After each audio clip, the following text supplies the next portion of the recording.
Hello সবাইকে, তো তোমরা কেমন আছো? আশা করি খুব ভালো আছো।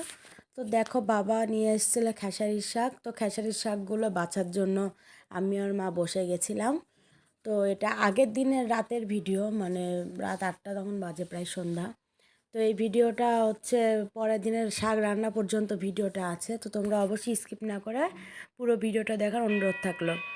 তো দেখো, শাকটা বাছছে মা। শাক মানে প্রায় মনে হয় 1.5 কেজির মতো শাক নিয়ে আসছে, এত পরিমাণ শাক। তো শাকটা মানে বাছতে বাছতে হাত পা ব্যথা ধরে গেছে, এত পরিমাণ শাক আনছে মা বললো। তো মা বলছে যে পায়ের সেই ব্যথা ধরে গেছে শাক আনার থেকে। তো মা বাছতে দেখো, আর কীভাবে শাক বাছছে সেটাও তোমরা দেখতে পাবা। তো এদিকে শাক রান্নাটাও তোমাদেরকে দেখিয়ে দিচ্ছি। তো প্রথমে তেলের উপরে দিয়ে দেব তেজপাতা, শুকনো লঙ্কা, আর দিয়ে দিতে হবে 5 ফোড়ন সম্বারা। তোমরা পারলে 5 ফোড়নটা নাও দিতে পারো।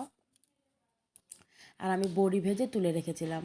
তো দেখো, ভালো করে সম্বারটা একটু ভেজে নিয়ে এখন দিয়ে দেব তেলের উপরে এই যে আলু, বেগুন আর কাঁচামরিচ, এগুলো কেটে রাখছিল মা। সব কেটে কুটে দিয়েছে, আমি জাস্ট রান্না করছি। তো এটা দেখো এখন ভালো করে ভেজে নেব একটু লাল করে। তো ভেজে নিয়ে তারপর শাকটা আমি দিব। তো খেসারির শাকটা খেতে কার কার ভালো লাগে অবশ্যই কমেন্টে জানাবা। আমার তো খুব ভালো লাগে। আমি খেসারি শাকের ঘন্ট আর কিছুই লাগে না, মোটা দিয়ে ভাত খেয়ে নিই। আর রান্না করেছিলাম আজকে ডিমের ঝোল। ডবল কুসুমের ডিম, অনেকে শুনছো ডবল কুসুমের ডিম খেতে তো খুব টেস্ট লাগে। তা বিজয় নিয়ে আসছিল ডবল কুসুমের ডিম, ওইটাই রান্না করছিলাম। আর শাকের মধ্যে দিয়ে দিলাম হলুদ, লবণ।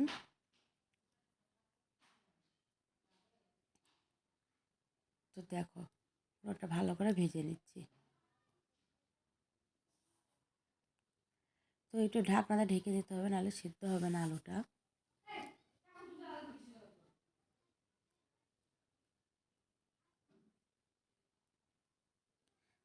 তো এই যে মা কুচি কুচি করে খেসারির শাক কেটে রাখছে। এই শাকগুলো এখন ভাজার জন্য আমি নিয়ে নিয়েছি।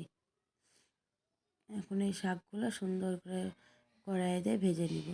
তো কুচি কুচি করে কেটে নিয়ে রাখছি, আর এদিকে ভালো করে এটা ভেজে নিয়েছি। তো ভাজার মধ্যে একটু দিব আদা বাটা। আদা বাটা দিলে খুব সেন্ট।